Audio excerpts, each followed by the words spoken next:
कांचन, अगं आई यायची वेळ झालीये. जेवणाची तयारी झाली, सगळी तयारी झाली. कधी? आल्यापासून बघतोय तू टीव्ही समोरच बसलीस की. ते दिसशील का? तू जेवण बाहेरनं मागवलंयस? मी काय विचारतोय? अगं तू जेवण बाहेरनं मागवलंयस? मग काय करू शिराळकर? इन हाऊस बनवत बसू? हे बघा, आजपासून रोज जेवण बाहेरनच येणार आणि तुम्ही सांगायचं मी घरात इन हाऊस बनवलंय. अंडरस्टँड? आणि तुला काय वाटतंय, कोणाला कळणार नाही? नाहीच कळणार आहे शिराळकर. एक नंबर घरगुती हॉटेल हुडकलंय मी. Taste is very much best. असं वाटेल की इन हाऊसच केलंय. अंडरस्टँड? आली आई. मी नाही लवकर ये खाली. मी नाही, चल लवकर. आई आलीस? काय कसा गेला आजचा दिवस? चांगला गेला. तुला काही फॅक्टरीवर मदत लागली तर सांगा मला. हो. आई पाणी.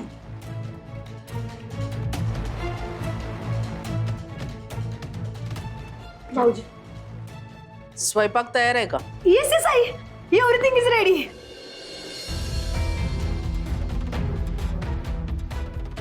तुमच्या आवडीचंच बनवलंय बघा समजा. एक आहे वाढायलाच आम्ही. तुम्ही फ्रेश होऊन घ्या ना. होय, चला. वहिनी, मगाशी पार्सल दिलं पण या चपात्या विसरलो, सॉरी.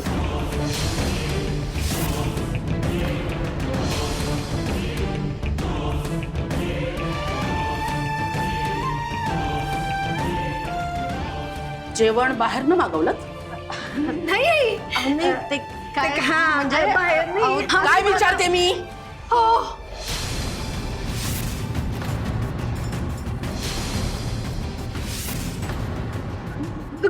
घरगुतीच आहे, बाहेरचं नाही आहे. घरगुती मेस आहे.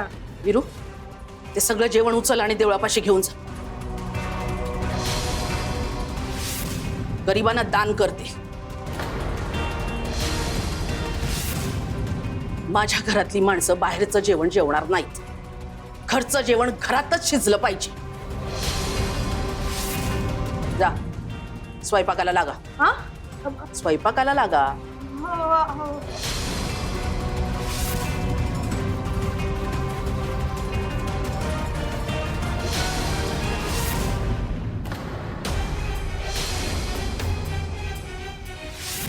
ही घराची कागदपत्र.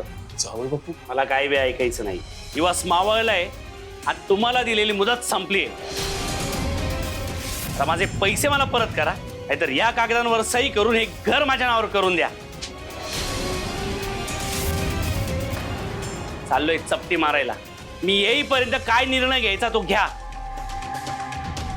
नाहीतर मी माझ्या पद्धतीनंच निकाल लावतो.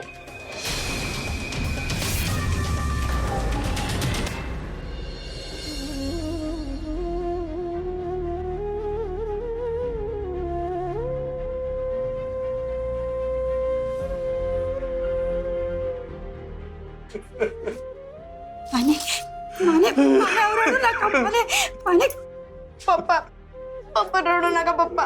दुसरं काय उरलंय माझ्या हातात चक्कू? मी हारलो. पप्पा कुठून आणू मी एवढे पैसे? नाही शकू, नाही. मी हारलो. नवरा म्हणून, बाप म्हणून मी परत एकदा हारलो शकू. पप्पा रडू नका पप्पा. माझ्याकडे बघा पप्पा. मी लवकर मोठा होईल आणि लवकरात लवकर मी पैसे बी कमवायला लागेन आणि आपण दाजींचं सगळं देणं फेडून टाकूया आणि आपल्याला एक नवीन घर बी घेऊया. याच्याहून बी मोठं, पण असं घर घेऊया ना की तिथून आपल्याला कोणी बी कवा बी हाकलणार नाही. सबूत देतो तुम्हाला पप्पा. कसं तुम्ही रडू नका पप्पा. तुम्ही रडू नका. रडू नका पप्पा. शांत व्हा पप्पा.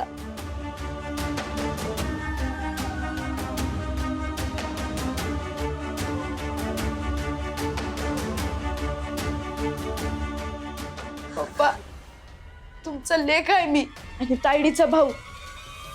आणि पप्पा, तुम्हीच तायडीला शिकवलत नव की रडायचं नाही, लढायचं. मग आता मी बी लढणार आणि जिंकून धावणार.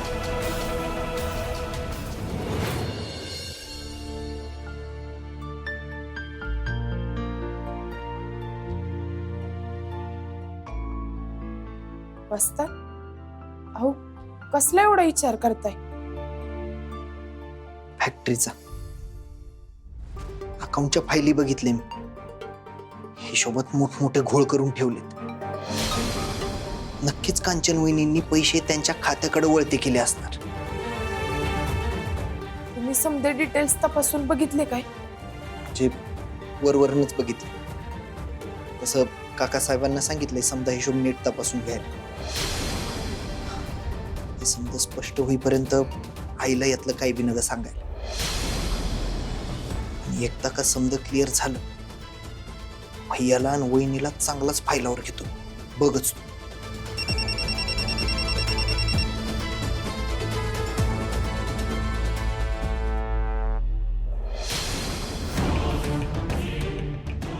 काकासाहेबांकडे कसले हिशोब दिले? आता ते स्वतःचा भामटेपणा झाकायचा प्रयत्न करणार.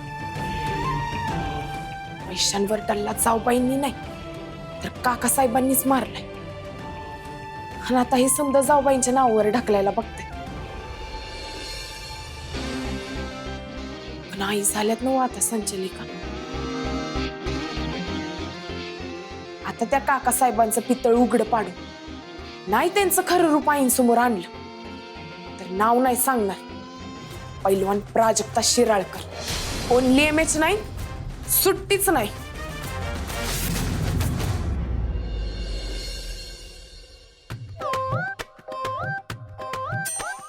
कांचन, हे काय?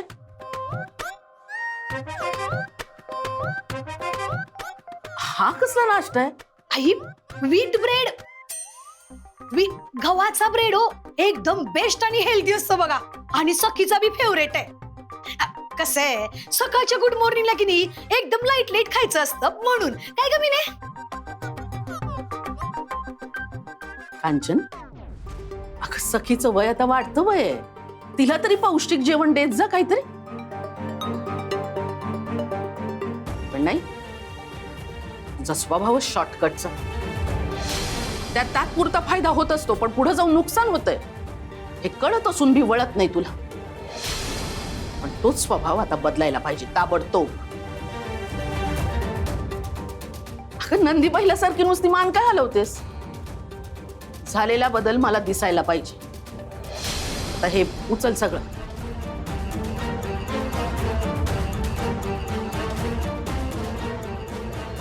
आई तुम्ही फॅक्टरीकडे चला.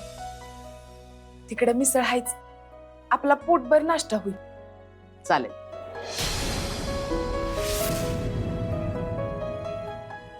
आणि हा कांचन, दुपारी सगळा स्वयंपाक बनवायचा आणि आमच्यासाठी डबा घेऊन यायचा स्वतः.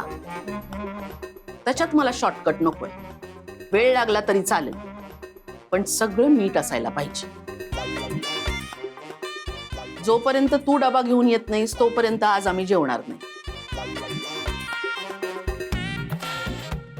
लक्षात ठेव. चला निघूया.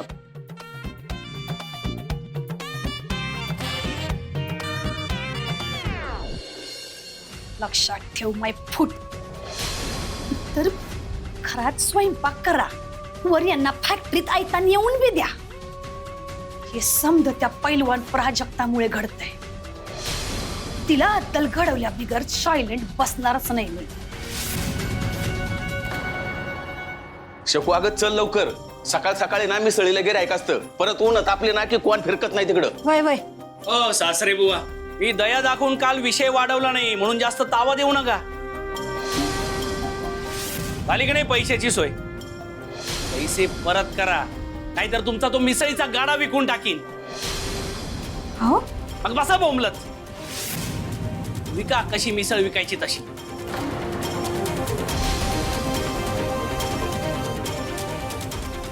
माने, आता काय करायचं? शकू तू हो पुढे, मी आलोच.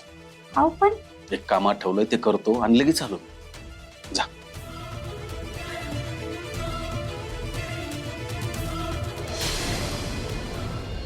हे बघ प्राजक्ता, कच्चा माल आलाय ना, तू तपासून घे आणि जेवढा मागवला होता तेवढा आलाय की नाही तेही नीट बघून. माय आई, ते मी बघते. पण मी काय म्हणते आई, मला असं वाटतंय की तुम्ही जाऊबाईंना परत कामाला बोलव. कसं आहे आई, माणूस चुकतो पण त्याला सुधारायची संधी दिली नाही तर तो परत सुधारायचं नाव बी घेत नाही. आपणच आपल्या माणसाला संधी द्यायची नाही, त्याला सांभाळून घ्यायचं नाही, मग हे समजा कोण करणार हो? नाही का? हा तुझा चांगुलपणा आहे, पण चांगुलपणा दाखवायची पण एक वेळ असते. मला तिला संधी द्यायला काहीच हरकत नाही, पण त्या अगोदर तिला तिच्या चुकीची जाणीव व्हायला पाहिजे. तिचं डोकं ताळ्यावर आणि पाय जमिनीवर असायला पाहिजे. मग बघू तिला कशी आणि केव्हा संधी द्यायची ते. अक्षी बरोबर बोललीस बघ आई. बाईसाहेब, तुमच्या पद्धतीनं मसाला बनवायला घ्यायला. अगं मग घ्या की. अहो तसं नाही, तुमची नजर असली म्हणजे कसं, चुका व्हायच्या नाहीत ना आमच्याकडनं. इतकी वर्ष माझ्या हाताखाली काम करताय, माझी पद्धत तुमच्या हातात रुळली आता. आणि जरा स्वतःवर भरोसा ठेवा. आणि हो, देखरेखीचं काम प्राजक्ता करेल. ती जसं सांगेल ना तसं तुम्ही करा. वय प्राजक्ता, तू सांभाळशील ना सगळं? वय आई, अहो त्यात काय एवढं. जा तू तुझ्या कामाला लाग. मी आलेच.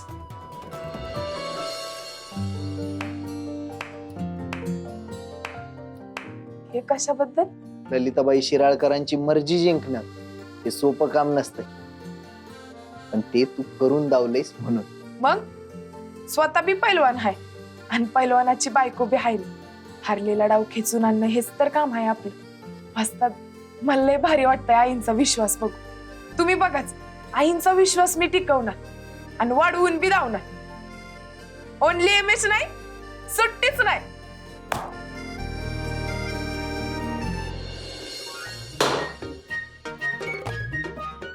कसला आवाज चाललाय? यो मी एकट्याच किचन मध्ये राबायला. कुठे कुठे आहे ती तुमची लाडकी मेनू? तिला नाही घेतलं वय मदतीला? थांबा बोलवतोच. मिने, हे मिने. भाऊजी, मिनी वॉशिंग मशीन मधले कपडे वाळत घालायला गेली, येते. हा ओ अच्छा अच्छा अच्छा. हा पिल्या, नीट लक्ष देऊन केअरफुली कर. काय कधी कधी त्या चपात्या तू इतक्या बर्निंगच्या करपवतीस, खाताच येत नाही ग. करेक्ट करेक्ट बोललात म्हणता का की तुम्ही. मग इजिट मम्मा, एवढंच वाटायलंय ना? धर, तूच करते का मग हेल्पिंग? केलं असतं ग हेल्पिंग, पण माझी कंबर पेनिंग, यू नॉलेज ना, म्हणून बसायले मी. हा कुल्फीवाल्याचा आवाज आलाय का वहिनी बाहेर? मस्त मलाई कुल्फी असती त्याच्याकडं, एकच नंबर. वहिनी तुम्ही एकदा खाऊन बघाच. कुल्फीवाला, अहो बाई आज लवकर आला वाटतं. ए कुल्फीवाल्या, कुल्फी. बघा वहिनी, बघितलं काय? तुमची स्वतःची मम्माच काम टाळायचं निमित्त करायली. कसं कमरेचं दुखणं झटक्यात पळालं. आणि आपली आई तुमच्यासाठी एवढं करतीये तरी बी तुम्ही तिला पिडलेत वे. म्हणून तुम्हाला एकटीला करावं लागतं हे सगळं. असंच पाहिजे.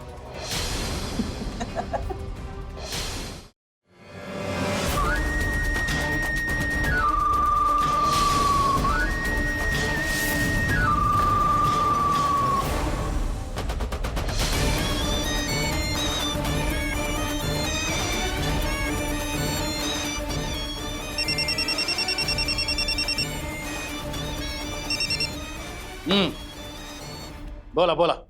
नाही ना, इकडंच आहे की आतमध्ये. हा वय वय, ते मालाचं जरा बोलायचं होतं.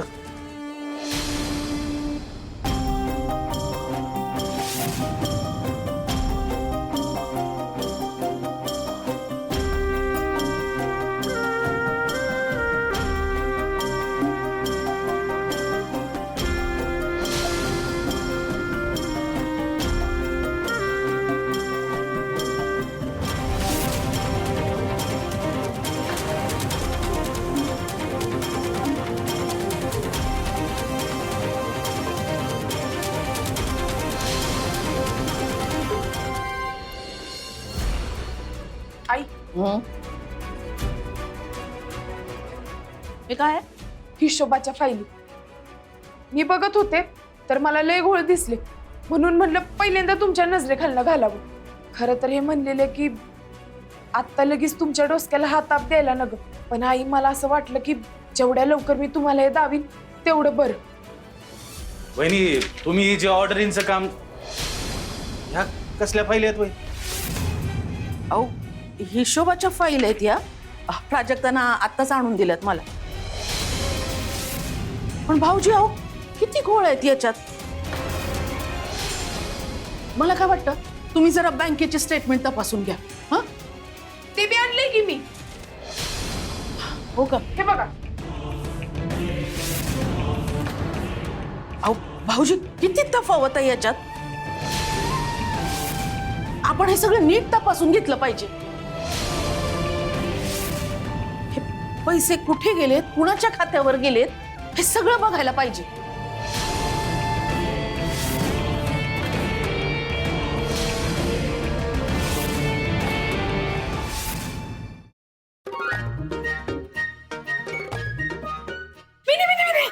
बरं जर सापडलीस टेक दिस डब्बा आणि जाऊन आईना फॅक्टरीत देऊन ये. मी मग कोण मी नाही जायची एवढ्या उन्हाची. एक तर गाडी नाही आपल्याकडं आणि रिक्षा नाही मिळाली तर पायी जावं लागल. अगं मग जा. ए मिने चहा टाक की एक. नाही आजकाल माझं काही ऐकत नाही, तुम्हीच बोला.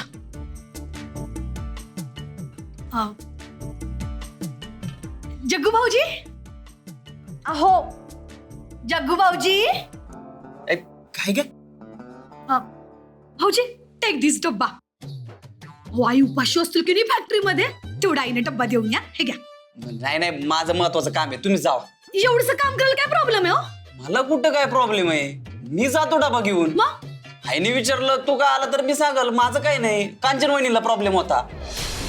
द्या जातो. नाही नको, जातो आमचं आम्ही. हा आता मी कशाला पाहिजे सोबत, माझं काही आवरलं बी नाहीये. माझं आवरून झालंय नाही ना, जा की एकट्या. ओकेच.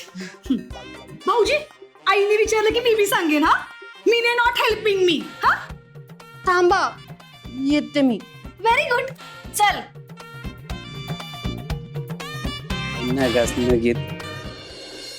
बघितलंस विरू, अरे परस्पर पैसे अकाउंटला ट्रान्सफर झालेत. कुणाचं अकाउंट आहे हे?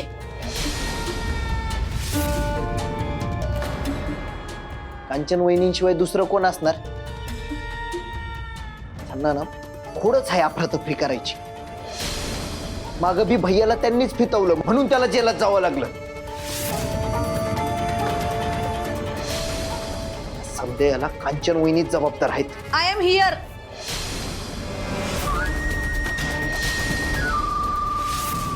लंचच्या जेवणाचा डब्बा घेऊन आले.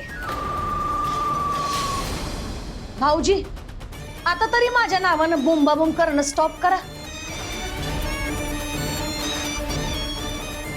तो डबा बाजूला ठेव आणि मी विचारलेल्या प्रश्नांची उत्तरं दे.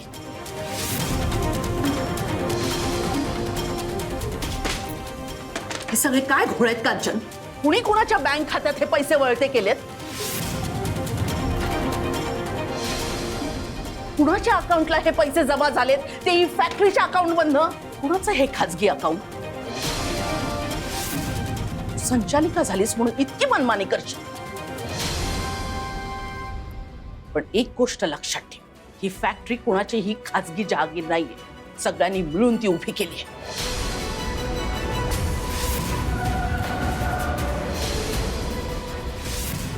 अगं हे करताना तुला लाज नाही वाटली?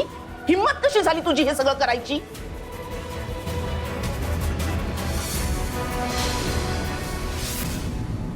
माय गॉड. आई आई तुमच्या लेकाची माझ्या हजबंडची शपथ घेऊन सांगते, मी काही बी केलेलं नाहीये. आई मी जे काही केलंय ते फॅक्टरीच्या प्रॉफिटसाठी केलंय, स्वतःसाठी काही बी केलेलं नाही. बाद झालं कांचन, मला चांगला ठाऊक आहे तुझा सगळा कारभार.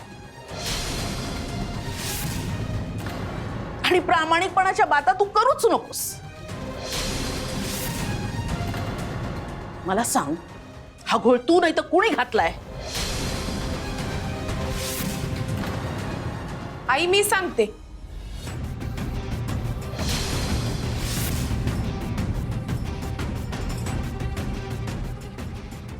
जाऊबाईंनी हा घोळ केलेलाच नाही.